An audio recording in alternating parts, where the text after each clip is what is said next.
Break के बाद आपको खबर दें, Pakistan Tehreek Insaf foreign funding case में FIA ने तहकीकात का आगाज कर दिया है। इलेक्शन कमीशन की रिपोर्ट में नामजद तहरीक इंसाफ सेंट्रल सेक्रेटेरिएट के 4 मुलाजिमीन तलब किए गए, जिनमें 3 में से 3 हाजिर हुए हैं। मोहम्मद रफीक, ताहिर इकबाल, मोहम्मद अरशद ने अपने इब्तदाई बयानात कलमबंद कराए। इस्लामाबाद से शाकिर अब्बासी रिपोर्ट कर रही हैं। इलेक्शन कमीशन के फैसले के बाद वफाकी तहकीकाती इदारा हरकत में आ गया। तहरीक इंसाफ के मरकजी सेक्रेटेरिएट के मुलाजिमीन को तफ्तीश के लिए तलब कर लिया गया। इब्तदाई तहकीकात के लिए 4 मुलाजिमीन को तलब किया गया। 3 हाजिर हुए। तीनों मुलाजिमीन मोहम्मद रफीक, ताहिर इकबाल, मोहम्मद अरशद ने अपने इब्तदाई बयानात में अकाउंट्स में आने वाली फंडिंग के बारे में बताया। अपने बयान में मोहम्मद अरशद ने बताया कि फंडिंग कौन कहां से भिजवाता था कुछ इल्म नहीं है। ताहिर इकबाल के मुताबिक अकाउंट्स में आने वाली रकम कैश या बजरिया चेक पार्टी के फाइनेंस मैनेजर को दी जाती थी। इमरान खान के पर्सनल सेक्रेटरी रहने वाले और पार्टी के general manager finance manager Mohammad Rafiq ने अपने बयान में बताया कि रकम कहां किस मकसद के लिए खर्च हुई इल्म नहीं है। मेरे से दस्तखतशुदा blank cheque PTI finance department ले लेता था। तहकीकात में यह भी इंकशाफ हुआ कि फॉरेन फंडिंग दीगर अकाउंट के अलावा मुलाजिमीन के सैलरी अकाउंट में भी आती रही। प्रोडक्शन टीम के साथ Shakir Abbasi, neo news, Islamabad. Election commission ने PTI के ममनुआ फंड जब्त करने का बाज़ाब्ता शोकोज नोटिस जारी कर दिया। नोटिस में इमरान खान को इलेक्शन कमीशन ने 23 अगस्त को तलब कर लिया है। चीफ इलेक्शन कमिश्नर की सरबराही में बेंच समाअत करेगा। इलेक्शन कमीशन पर मुबैना इल्जामात के मामले में भी इलेक्शन कमीशन यौम अशूर के बाद इमरान खान को तौहीन अदालत का नोटिस जारी करेगा। दूसरी जानिब तोशाखाना के हवाले से इमरान खान की नाअहली की दरख्वास्त भी 18 अगस्त को समाअत के लिए मुकर्रर कर दी गई। स्पीकर कौमी असम्बली की जानिब से साबिक वज़ीर आज़म इमरान खान की तोशाखाना स्कैंडल में नाअहली के बारे में रेफरेंस की कॉपी इलेक्शन कमीशन को भिजवा दी गई।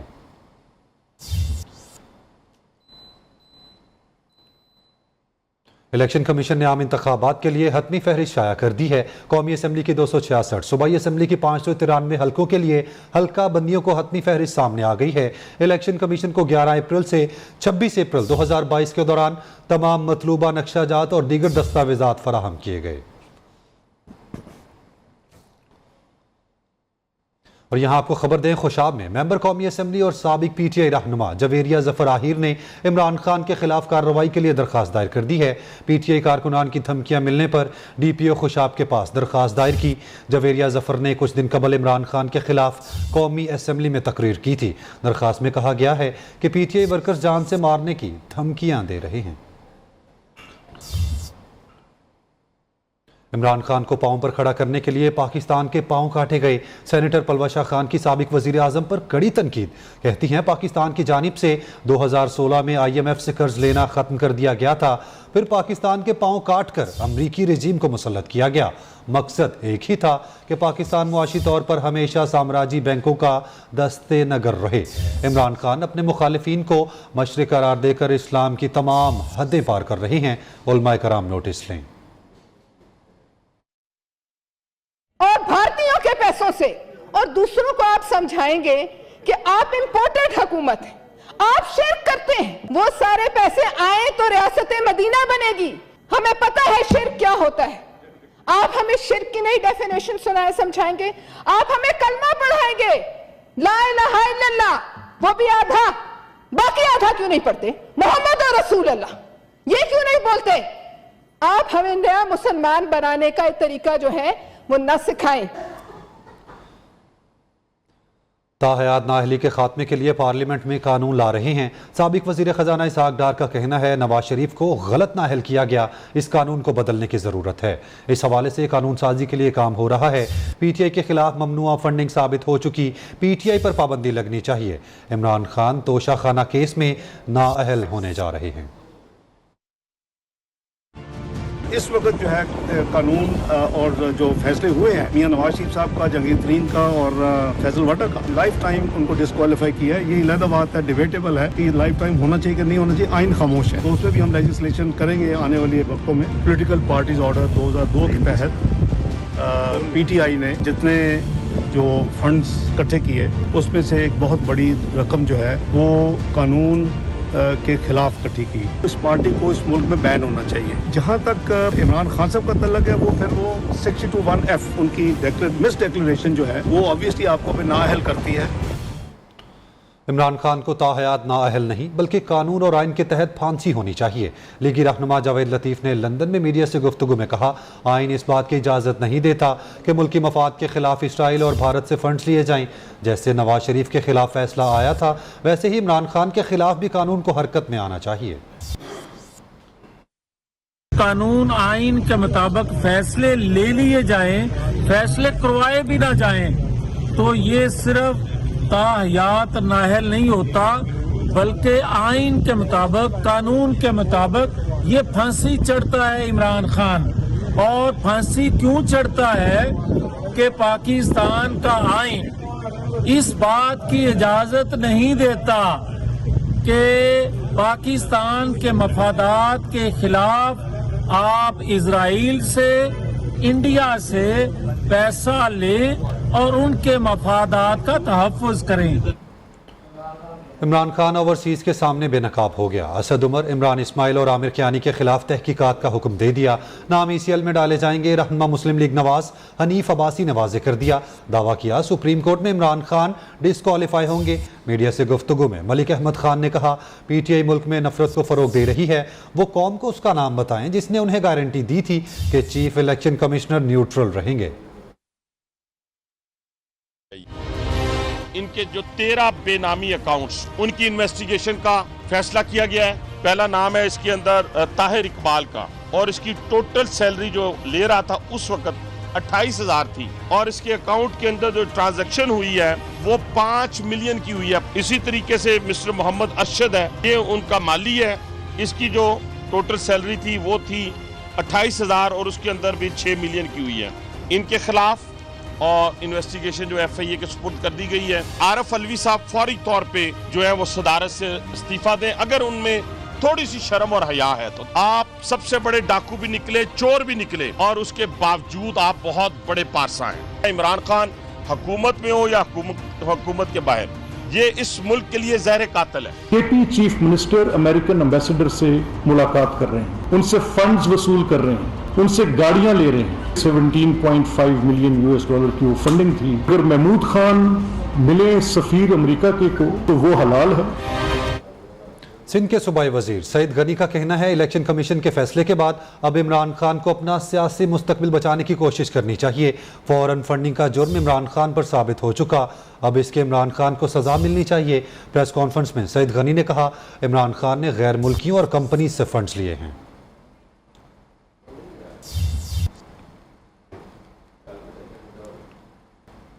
आर्मी चीफ मुल्क को मुआशी बहरान से निकालने के लिए सरगर्म हैं। जनरल कमर जावेद का सऊदी अरब और मुत्तहिदा अरब अमारात के हुकाम से राब्ता। आर्मी चीफ ने IMF प्रोग्राम से मुतल्लिक गुफ्तगू की। ज़राए के मुताबिक आर्मी चीफ को भरपूर ताउन की यकीन दहानी कराई गई। पाकिस्तान के लिए अच्छी खबर जल्द मुतवक्के है। दूसरी जानिब वज़ीर ख़जाना मिफ्ता इस्माइल का कहना है, हमने अपनी इम्पोर्ट को कम किया है, जबकि आलमी मालियाती इदारों से फंड्स मिलने की तवक्को पर डॉलर नीचे गिरा। हुकूमत की पहली तरजीह मुल्क को दिवालिया होने से बचाना है। ढकी छुपी बात नहीं, मुल्क पीछे रह गया। बजट खसारा कम करने और दरामदात कम करने की कोशिश कर रहे हैं। कराची में तकरीब से खिताब में मिफ्ता इस्माइल ने कहा, बिजली की कीमतें बढ़ने का तमाम असर आवाम पर नहीं पड़ेगा। चाइना से कर्ज लेकर हमने पावर प्लांट लगाकर बिजली डबल कर दी। आपने चाइना से कर्ज लेकर आपने पावर प्लांट लगा दिए। अमेरिका के बिक्की बलो की हवेली बहादुर शाह के अंदर जी के बेस्ट, दुनिया के मोस्ट एफिशिएंट प्लांट्स लगे हुए हैं। जब हमने इतने प्लांट्स लगाए, पाकिस्तान में बिजली तकरीबन डबल कर दी, तो क्या पाकिस्तान में इंडस्ट्रियल प्रोडक्शन डबल हुई? हमारी फर्स्ट थिंग इज टू अपने आप को जो है सॉल्वेंट रखना है और अपने आप को डिफॉल्ट रिस्क से बचाना है। अब जो परसों जो डॉलर गिरा है, इसकी क्या वजह है? इनकमिंग डॉलर्स बहुत ज़्यादा थे, outgoing dollars. I think now we are in the right track. अगर हम 3-4 महीने तक इंपोर्ट को कंट्रोल कर लें और फिर उसके बाद कोई तरीकाकार कर लें, DFTA के थ्रू या कुछ और टैक्स इंसेंटिव के थ्रू के एक्सपोर्ट को बढ़ा दें। इस साल हमको बजट डेफिसिट को कंट्रोल करना है।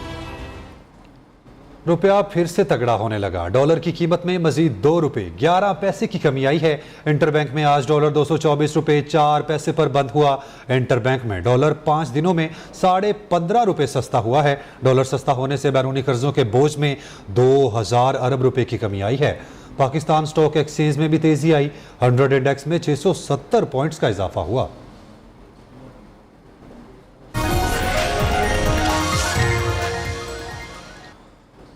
बदलते मौसम की तबाहकारियों के हवाले से आपको अपडेट करें और बताएं। वज़ीर आज़म की हिदायत पर वफाकी हुकूमत ने सैलाब मुतासरा इलाकों में एमरजेंसी नाफिज कर दी है। वजारत ख़जाना को फौरी तौर पर 5 अरब रुपए NDMA को जारी करने की हिदायत की गई। वज़ीर आज़म शहबाज शरीफ का कहना है, कौम को बचाने के लिए चाहता हूँ कि सब इकट्ठे हो जाएं। मैं जहाँ जाता हूँ वहाँ कोई सियासी बात नहीं कर रहा, ज़ाती मफादात से बालातर होकर आवाम की मदद करनी चाहिए। तो राय नहीं कि फसलात का नुकसान हुआ है, मकानात गिरे हैं, इनकी कॉम्पनसेशन के लिए बहुत ही इम्पोर्टेंट है कि जॉइंट सर्वे जो है वो एक लाजमी शर्त अव्वल है। ये मेरे और आपकी ये बात नहीं, it has to be collective effort, a joint effort. इसमें जो गैप्स आप जिक्र कर रही हैं, अगर हैं तो उसको हम फिल करेंगे इंशाअल्लाह। आइंदा सालों में भी ये हमने इसको ये रिपीट हुआ और हमने इंतजाम ना किए तो फिर आज की काफिश जो है वो तो बेकार है। मुल्क के मुख्तलिफ इलाकों में सैलाब और बारिशों के बाइस जाँ बहक अफराद की तादाद 549 हो गई है। NDMA की रिपोर्ट के मुताबिक मुल्क में बारिशों का 30 साला रिकॉर्ड टूट गया। माजी की निस्बत बारिशों में 133% इजाफा हुआ। सैलाब और बारिशों के बाइस 46,000 मकानों को नुकसान पहुंचा। लसबेला, झलमगसी, रोजान, राजनपुर, झंग, चिन्योट और बास दीगर शहरों में सैलाबी सूरत हाल है। निशेबी इलाके ज़ेर-ए-आब हैं। महकमा मौसमियात ने आइंदा हफ्ते के दौरान मानसून की मजीद बारिशें जारी रहने की पेशगोई कर दी है। 10 अगस्त से 13 अगस्त के दौरान मजीद बारिशों का इम्कान है। ब्रेक के बाद आपको बताएं, चेयरमैन तहरीक इंसाफ इमरान खान ने 9 हलकों से खुद ज़िमनी इलेक्शन लड़ने का फैसला कर लिया है। सीनियर एंकर से मुलाकात में इमरान खान ने कहा, मुझसे 2 बड़े ब्लंडर्स हुए। पहला चीफ इलेक्शन कमिश्नर की तकर्रुरी, दूसरा अभी नहीं बताऊंगा। ये मुझे सिंगल आउट करना चाहते हैं, ये मुझे नाअहल नहीं करा सकते। इमरान खान का कहना है, इलेक्शन इसी साल होंगे। ज़िमनी इंतखाब कराची के 3 नशिस्तों समेत मर्दान, चारसद्दा, पेशावर में होना है। NA 45 करम, फैसलाबाद और ननकाना साहब में भी ज़िमनी इलेक्शन होगा। मुस्लिम लीग काफ के रहनुमा चौधरी सालिक हुसैन का कहना है, पार्टी सदर को हटाने के लिए प्रोसीजर पर अमल नहीं किया गया। नाअहली के बारे में चौधरी शुजात ने कोई बात नहीं की। अभी तक दोनों तरफ से कोई राब्ता नहीं हुआ। जहां इज्जत मिलेगी वहीं रहेंगे। कामिल अली आगा की चौधरी शुजात हुसैन ने बहुत प्यार दिया। कामिल अली आगा ने जो बातें की उनका बहुत अफसोस हुआ। जहाँ तक डिस्क्वालिफिकेशन और वो वाली मामलात हैं जी, उसमें अभी चौधरी शुजात हुसैन साहब ने इस बारे में ना ही कोई बात की है, ना ही कोई इसमें मशावरत हुई है। जो इन्होंने गैर कानूनी तौर पर हम इजलास बुलाया लाहौर में और उसमें जो एलामिया जारी किया वो ये था कि जी हमने चौधरी शुजात हुसैन साहब सदर पार्टी के और तारिक बशीर चीमा साहब जनरल सेक्रेटरी, इन दोनों को हमने रिमूव कर दिया। इस वजह से हमने इलेक्शन कमीशन के पास गए और उनको पावर कराया कि एक इस तरह का इक़दाम कर रहे हैं तो उनको जो है वो रोका जाए। पंजाब काबीना की हल्फ बर्दारी गवर्नर हाउस में शेड्यूल है। वज़ीर आला पंजाब चौधरी परवेज़ इलाही ने 21 रुकनी काबीना को हतमी शक्ल देते हुए पाकिस्तान तहरीक इंसाफ के चेयरमैन इमरान खान से तफसीली मुशावरत के बाद अरकान को उनका कलमदान भी सौंपने का ऐलान कर दिया है। नोटिफिकेशन जारी कर दिया गया। तफसीलात देखिए bureau chief news Lahore Ayaz Shuja की रिपोर्ट में। वज़ीर आला पंजाब चौधरी परवेज़ इलाही की जानिब से 21 रुकनी काबीना फाइनल। गवर्नर पंजाब भी हल्फ लेने के लिए तैयार। 21 अरकान आज वजीर की हैसियत से हल्फ उठाएंगे। वज़ीर आला पंजाब चौधरी परवेज़ इलाही के नामजद वज़रा को महकमे भी अलॉट। मियां असलम इकबाल को housing and industries, Ali Abbas Shah को जंगलात और वाइल्ड लाइफ के महकमे की वजारत दी गई है। सरदार मोहसिन नगारी को वजारत खजाना, तैमूर मलिक को स्पोर्ट्स एंड कल्चर का महकमा दिया गया। राजा बशारत की वजारत तब्दील करके उन्हें कोऑपरेटिव और प्रोसिक्यूशन के महकमे की जिम्मेदारियां सौंपी गई हैं। गवर्नर हाउस में राजा यासर हमायूं बतौर हायर एजुकेशन और इंफॉर्मेशन टेक्नोलॉजी के वजीर के तौर पर हल्फ लेंगे। मुराद राज स्कूल एजुकेशन और डॉक्टर यास्मीन राशिद को महकमा सेहत की वजारत पर दोबारा फराइज सरंजाम देंगे। हल्फ बर्दारी की तकरीब में मेंबरान सूबाई असम्बली समेत 3 मशीर वज़ीर आला पंजाब भी मौजूद होंगे। स्कॉट जेफरी मिलर की मास्टर मेंटर्स जिल्द 2 में president and CEO bank of Punjab Zafar Masood भी शामिल हुए। जफर मसूद मास्टर मेंटर्स में शामिल होने वाले मशरकी दुनिया से वाहिद शख्सियत हैं। किताब के इब्तदाई बाब में जफर मसूद की जानिब से मुनफरिद नुक्ता नज़र का इजहार किया गया। जफर मसूद ने मास्टर मेंटर्स में बैंकारी के वसी तजुर्बे और ज़ाती ज़िंदगी के बारे में इजहार ख्याल किया। जफर मसूद की जानिब से फ़्लाइट नंबर PK 8303 में मौजज़ाती तौर पर महफूज रहने के बारे में खसूसी गुफ्तगू की गई। फ्रैंकलिन कोवे ने जफर मसूद और किताब के मुसन्निफ का इंटरव्यू मार्च 2021 में किया था। मारूफ सहाफ़ी, सीनियर तज्जियाकार और एंकर पर्सन सैयद तलत हुसैन ने नई बात मीडिया नेटवर्क के वॉइस चेयरमैन की हैसियत से जिम्मेदारियां संभाल ली हैं। सैयद तलत हुसैन के नई बात मीडिया नेटवर्क के वॉइस चेयरमैन की जिम्मेदारी संभालने पर chairman Nai Baat media network professor doctor Chaudhry Abdul Rahman ने इस उम्मीद का इजहार किया है कि senior anchor person Syed Talat Hussain की क़यादत और रहनुमाई में इदारा तरक्की की नई मंजिलें तय करेगा। इन्होंने कहा है कि नई बात मीडिया नेटवर्क एक विजन के तहत आगे बढ़ रहा है। नई बात मीडिया नेटवर्क के कारकुनान ने इस उम्मीद का इजहार किया है कि इदारा सैयद तलत हुसैन के वसी तजुर्बे से फ़ायदा उठाते हुए कामयाबियों का सफ़र जारी रखेगा। सैयद तलत हुसैन मुल्की और बैनुल अक़वामी मीडिया हाउसेज़ में अहम जिम्मेदारियां अदा कर चुके।